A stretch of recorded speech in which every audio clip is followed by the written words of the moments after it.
वहाँ बरामदे पे ही रुकी थी। मेरे घर वाले भी इधर उधर घूम रहे थे, भाई पानी आ गया था बहुत ज़्यादा हमारे घर में भी। तब जाके हम देखते रहे भाई क्या हुआ। भाई मैं निचली तरफ का देख रहे भाई खड्डाई है, आवाज़ आई है, बहुत ज़्यादा आवाज़ आई है बाहर से।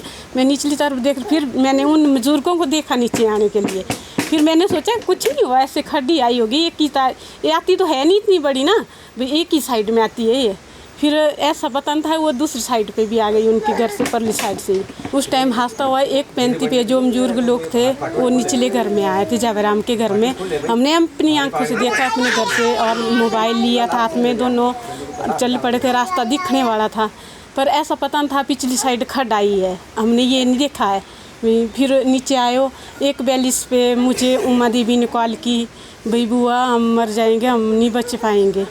फिर चीखते रहे। मैंने 42 पर उसकी कॉल आई। मैं 55 तक मैं उससे बात करती रही। फिर भी वो चीखने की आवाज़ आ रही थी, उसमें कोई रिस्पॉन्स नहीं मिला उनका, भाई जैसे कि डबल आवाज़ का। छोटा भाई के परिवार था पूरा है ना जी। और मैं खुद घर में नहीं था, मैं काजा गया था काम करने।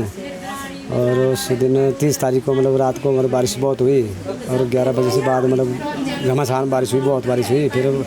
फिर उन्होंने, मेरे छोटे भाई के परिवार की बहू ने किया फ़ोन, बहू की, भैया ऐसा हो गया आपकी गौशाला भी चला गई सारी। फिर परिवार हो गया, बाहर खड़ गए यहाँ लेंटर के ऊपर।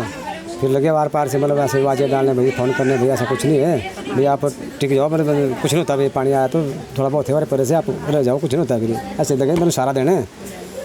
तो फिर उतने को परिवार गाँव वाले भी आ गए सारे, वार पार से खड़ की तरफ निकल गए सारे, मतलब पूरे गाँव वाले, मतलब इतना पानी भरता रहा जाता था। फिर उनके साथ भी बातचीत होती रही उनकी, मतलब जो मेरे छोटे भाई की बात होती रही भी, ऐसा था कि हम फंस गए बीच में और हम नहीं बच पाएंगे हम। फिर लोगों ने भी सहारा दिया से भी, यार निकालने का तो चांस नहीं रहा। फिर सहारा देते रहे सभी कि कुछ नहीं होता, आपको खड़ो लेंटर पर चढ़ जाओ, आप ऊपर खड़ जाओ, ये कुछ नहीं होता। आप बातचीत करते रहे वार पार से। फिर कुछ देर बाद मतलब ज़्यादा पानी बढ़ गया।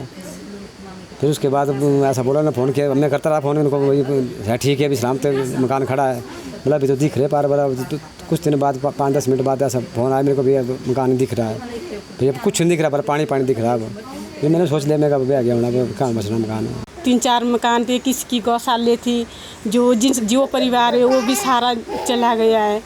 और लोगों के खेत वगैरह सारे जो है डैमेज हो गए, सारे ख़त्म हो गए। वो पुराना पुल है वो भी चला गया है, जो छोटे जैसी पुली लगी थी यहाँ और पार जाने के लिए, वो भी ख़त्म हो गई है। हमारे तो कुछ चलने के लिए रास्ते नहीं बचे, खड्ड पार जाना है तो वहाँ भी रास्ते नहीं, कुछ भी नहीं बचा हमारे लिए ऐसे चलने के लिए।